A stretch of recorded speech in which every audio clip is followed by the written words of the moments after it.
Okay, okay. Hola, hola, hola. Okay.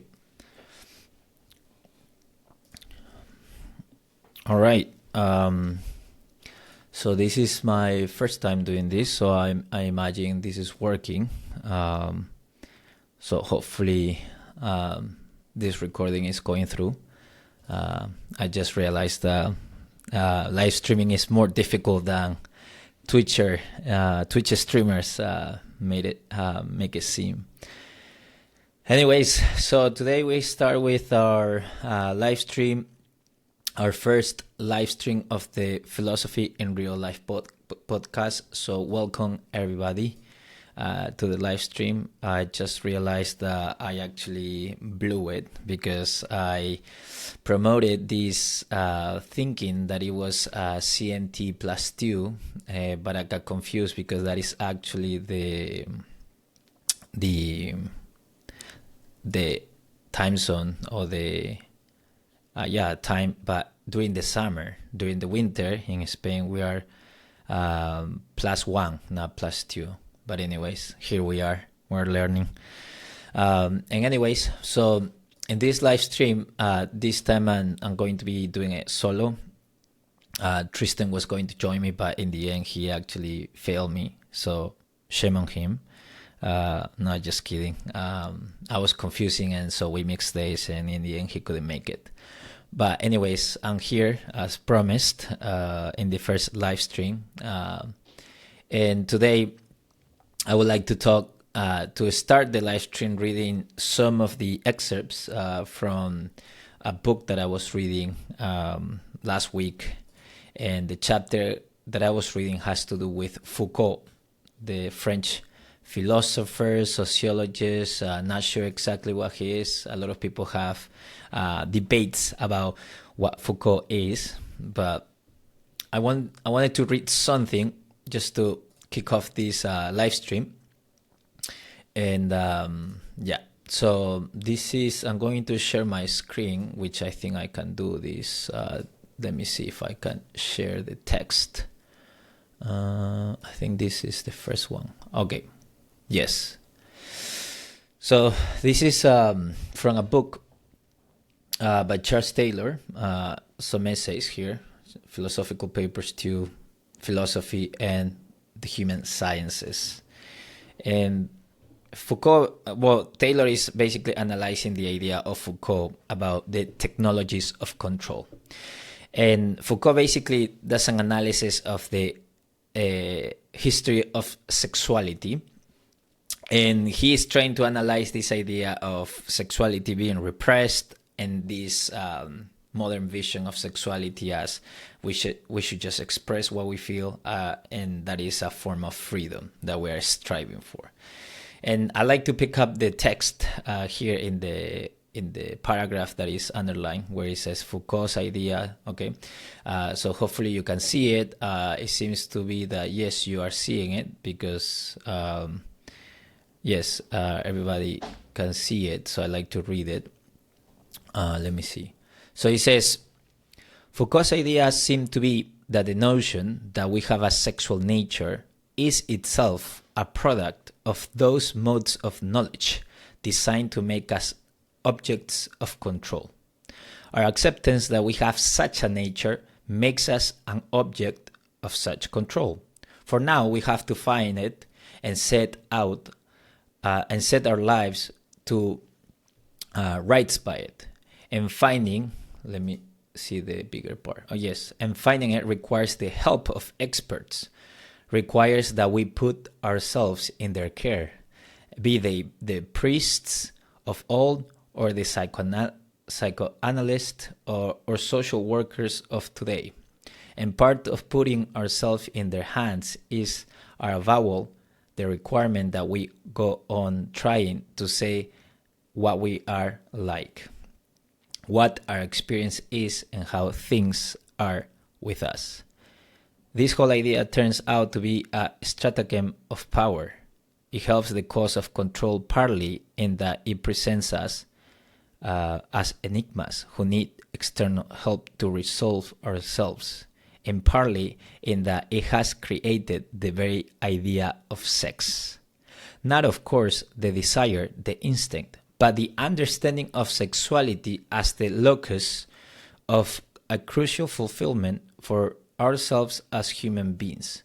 This self-understanding in terms of an enigmatic nature requiring expression has made us into modern sexual beings, where a key element of the good life is some kind of sexual fulfillment. Now, tremendo. This part is very essential. I repeat it. I'm going to read it again. This self-understanding in terms of an enigmatic nature requiring expression has made us into modern sexual beings, where a key element of the good life is some kind of sexual fulfillment. The question of the meaning of our life is bound up with the authentic nature of our sexual longing. And now I have to share the other page. Hold on a second. Let me just switch to the other screenshot of the second page. Ventana, I think this one. Yes. No. Yes, so this one. And then he reads in French. So we're going to skip that because my French is not really good. But the point is that, and we pick the second paragraph here in page 162, and this makes us objects of control in all sorts of ways which we barely understand. The important thing to grasp is that we are not controlled on the old model through certain prohibitions being laid on us. We may think we are gaining some freedom when we throw off sexual prohibition. But in fact, we are dominated by certain images of what it is to be a full, healthy, fulfilled sexual being. And these images are in fact very powerful instruments of control. We may think of the contemporary wave of sexual permissiveness as a kind of revolt of the sexual body. But, and this is Taylor quoting Foucault, what is the response on the side of power? An economic and perhaps also ideological exploitation of eroticization, from suntan products to pornographic films, responding precisely to the revolt of the body. We find a new mode of investment which presents itself no longer in the form of control by repression, but that of control by stimulation. Get undressed, but be slim, be good looking, 10. Tremendo. O sea, this part of Foucault analysis is so good. We find a new mode of investment, I repeat that part, which presents itself no longer in the form of control by repression, which that would be the paradigm of, what Foucault would accuse religion to do or traditional societies. But he's also criticizing the contemporary landscape by presenting us a form of control in terms of stimulation, of giving free, that everything goes with regard to sexual stimulation, right? But then he says, get undressed, but be slim, be good looking, tan. And the ruse is diabolic. And Taylor continues, the whole idea that we are generally too sexually repressed and need above all liberation, that we need to be able to talk more freely, that we need to throw off taboos and enjoy our sexual nature. This is not just another of those illusions which makes us see power always in terms of prohibitions. In fact, the self-experience whereby we have a sexual nature which is held down or confined by rules and taboos is itself, atención aquí, attention here, is itself a creation of the new kind of power/control. In going for liberation, we see ourselves as escaping a power understood on the old model. But in fact, we live under a power of the new kind, and this we are not escaping. Far from it, we are playing its game we are assuming the shape it has molded for us. It keeps us tied to the whole dispositif de sexualité, or devices of control over our sexuality. Tremendo. Okay, so that's basically one of the things that I wanted to share for some of the text about Taylor analyzing Foucault and the technologies of control. And I would say that what characterizes Foucault as a thinker is that he is very provocative. He basically goes beyond the limits of analysis that are traditional in academia, right? And so he analyzes the technologies of control of the modern era, and he gives an analysis of how even this idea of permissiveness and promiscuity and things like that is another narrative that is trying to make us interpret our own sexuality, our own nature, in a way that is playing a form of game, right? That is, so to speak, playing within these parameters that are externally imposed. And, for Foucault, everything is reduced to power. And Foucault, the same way Nietzsche did, they both think, well, Foucault is actually, he's drawing a lot of inspiration from Nietzschean philosophy. And he sees the way we think of sexuality as escaping a form of power or technology of control based on prohibitions to a new form of technology of control based on a message that is telling us that we ought to live our sexuality in the form of expression and erotization and permissiveness. And I really like this. I wanted to mention this not because I think that Foucault's analysis is right overall. I think that this has to do more with how uncritical we are with the narrative about sexuality, right? This idea of defining freedom as, willing anything and having no constraints at all. Which obviously, in my estimation, this is another lie that we live by, another wrong interpretation of the world that leads to broken lives, broken sexualities, broken relationships, broken families. And that's why it is important to do this unmasking of that philosophy of freedom, so to speak, which is really enslavement to the most basic, most impulsive part of you. And it's just really sad, right? Because you are basically reducing what it means to be a person, this idea of personhood, into the most basic, impulsive aspect of your own nature. And it's funny because, many times I hear on podcasts, but our biology is this or that, and therefore we ought to act in a certain way or give way to our biology. But what makes us human is to actually many times is going against biology.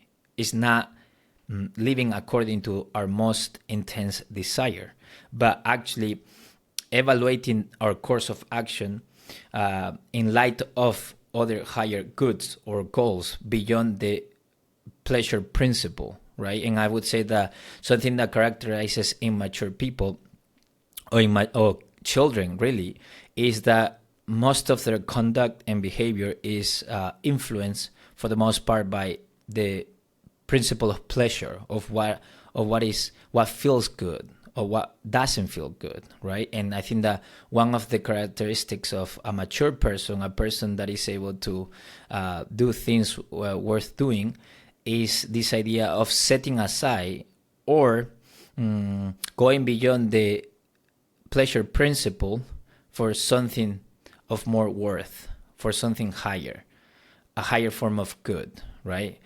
That could be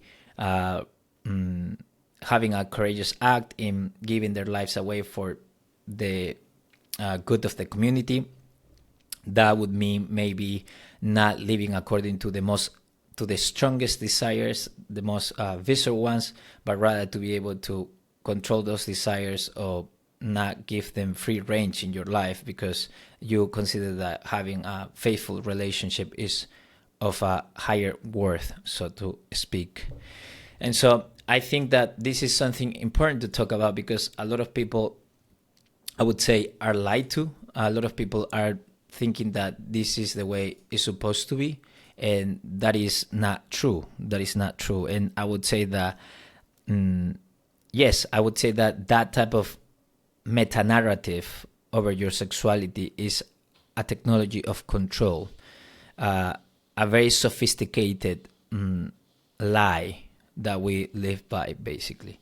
And even though I disagree with Foucault in his most fundamental analysis about life and body and sexuality, I think that he's spot on when it comes to criticizing this narrative of permissiveness and eroticization of the bodies as a form of as freedom, as something that we are really living our true self, when in fact this is another narrative that enslaves you to a life that never ends. It's a vicious cycle. The eyes never get tired from seeing things, and the ears either. And this is the lust of the flesh, the lust of the eyes. It's never enough. You want more and more and more.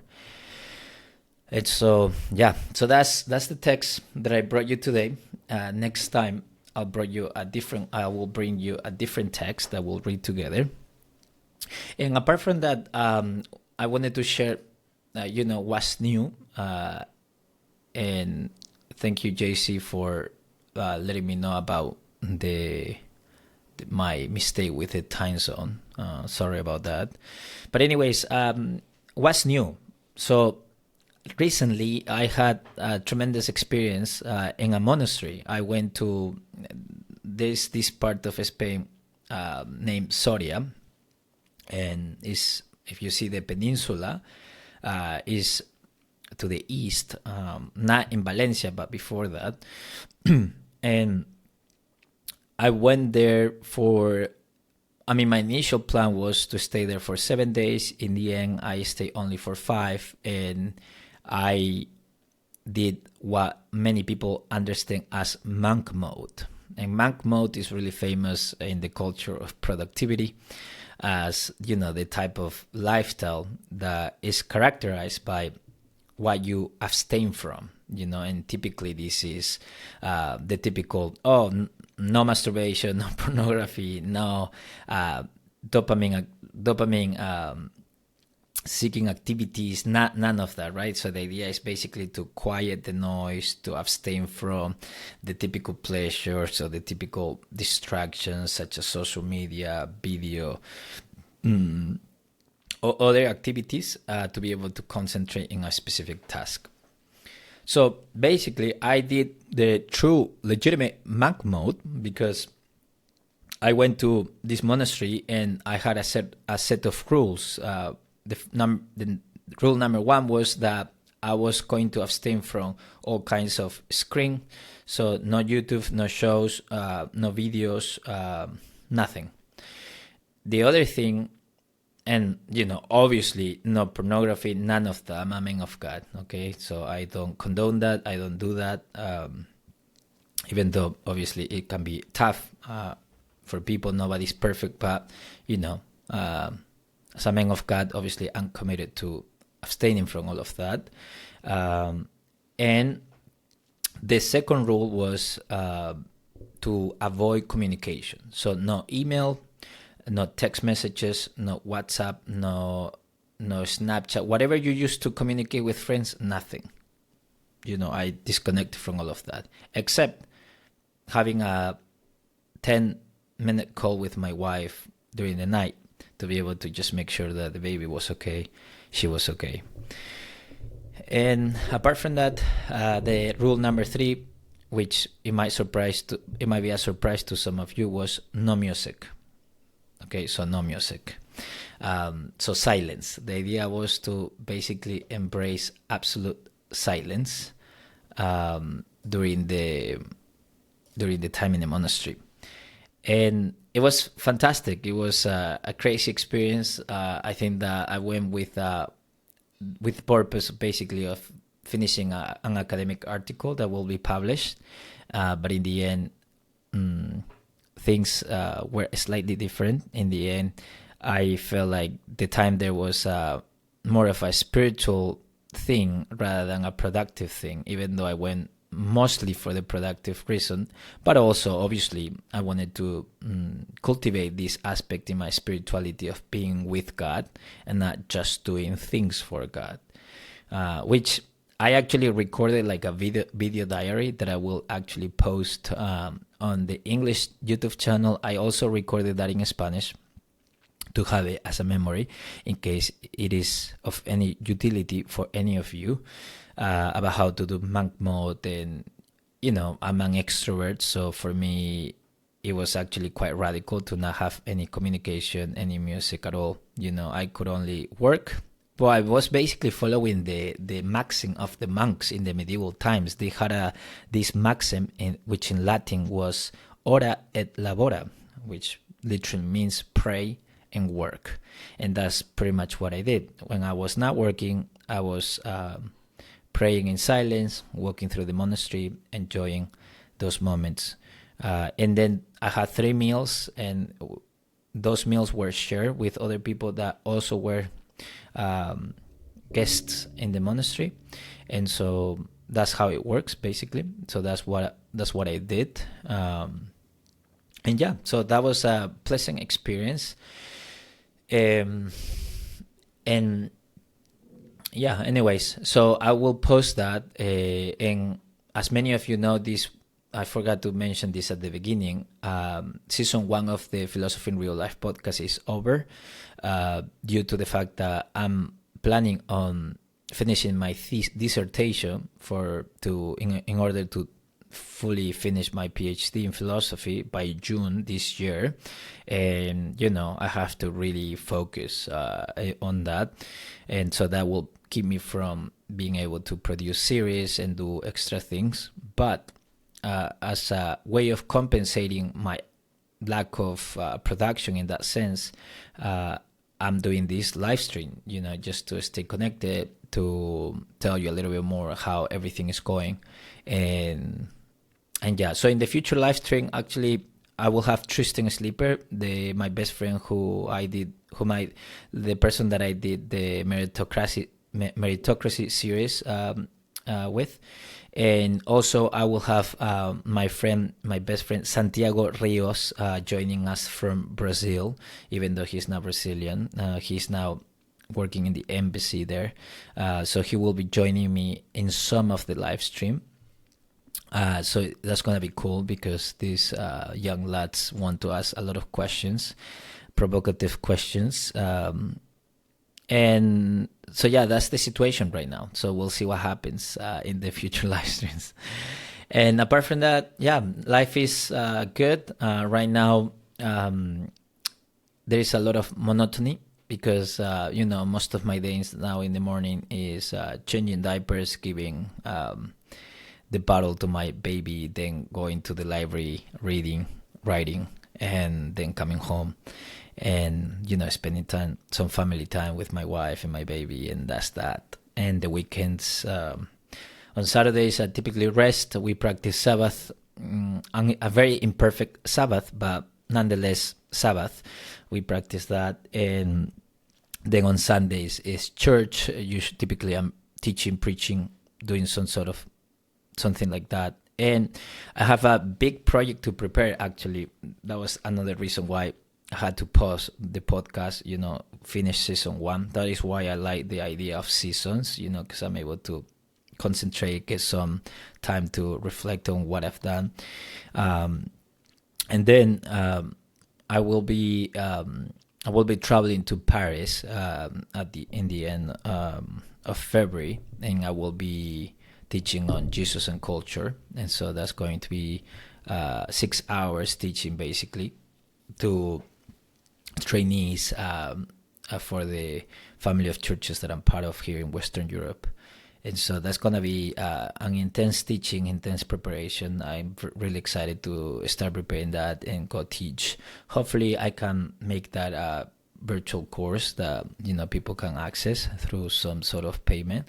But yeah, so anyways, I have many ideas. I'm super excited about this, about the longevity of the podcast, this idea of making education accessible to everybody, not, many of the things from academia sadly are lost in translation, are lost in the technicalities or the terms that academia uses.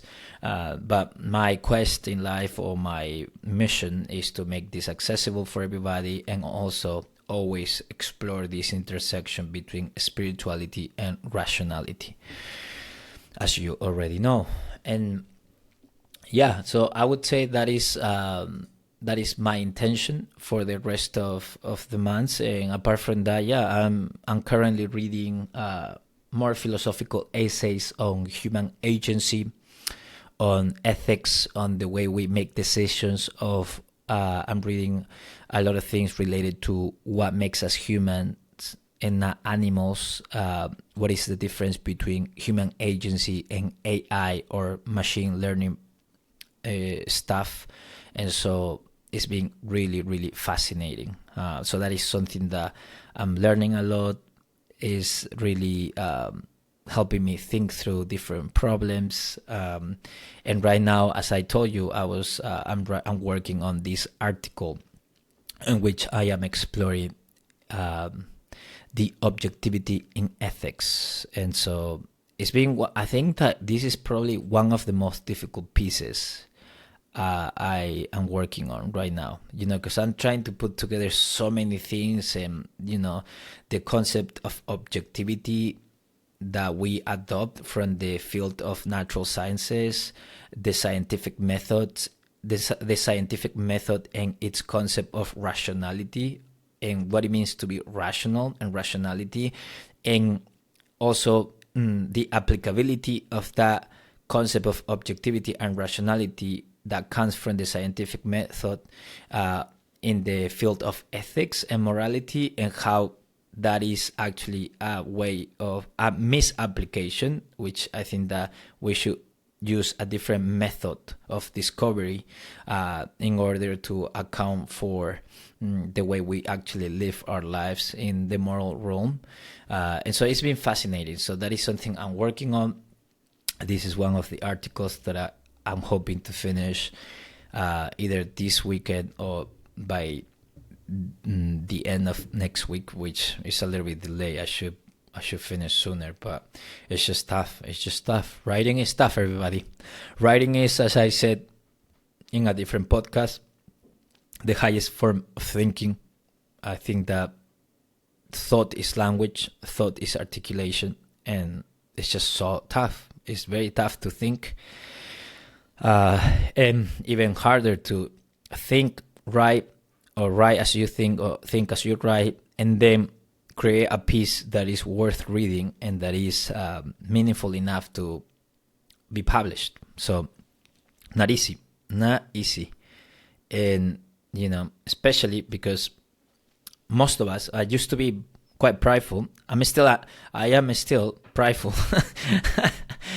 but at least I have enough humility, even if it's a very small amount of humility, but I'm humble enough, despite of everything, to see and to experience that many times I have thought that I was more intelligent than I was, or more enlightened than I was about a specific issue, just because I ignore the tradition. And by the tradition in this context, I mean all of the things or the most meaningful works or articles written about the topic, whether that might be of a theological kind or a philosophical kind or a scientific kind, because surprisingly, I also study the history of science, philosophy of science, and things like that.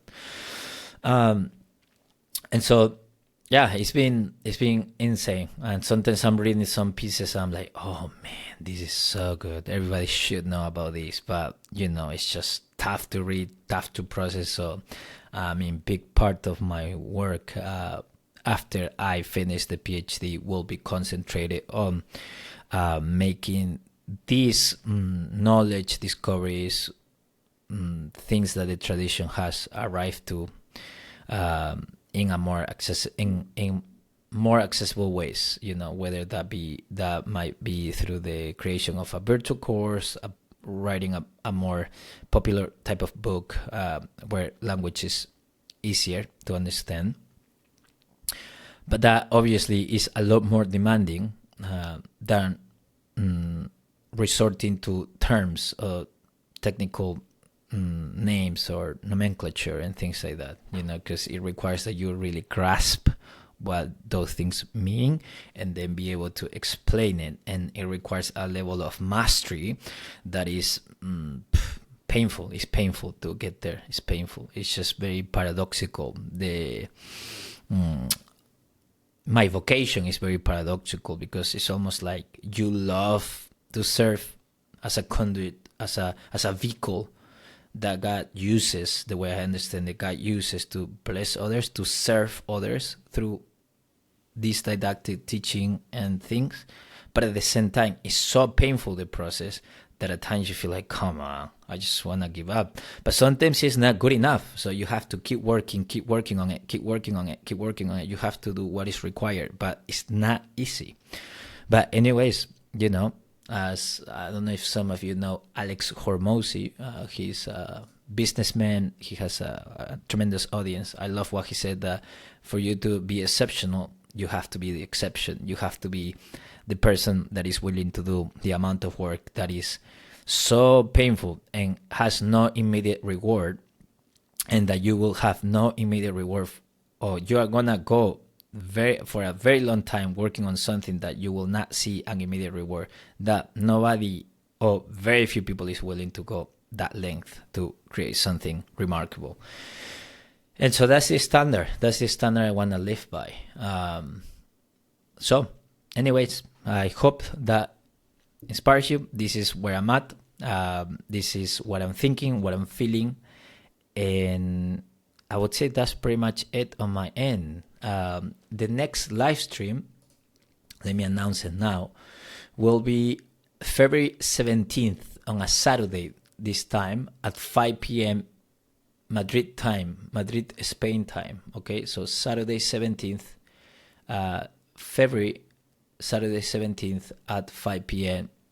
Spain time, or Madrid time, basically, at 5 p.m. So I will make sure to put it on YouTube ahead of time. I just didn't know the procedure. This is the first time I do it, so now I know that you can actually schedule this ahead of time to make sure that everybody sees it and everybody connects.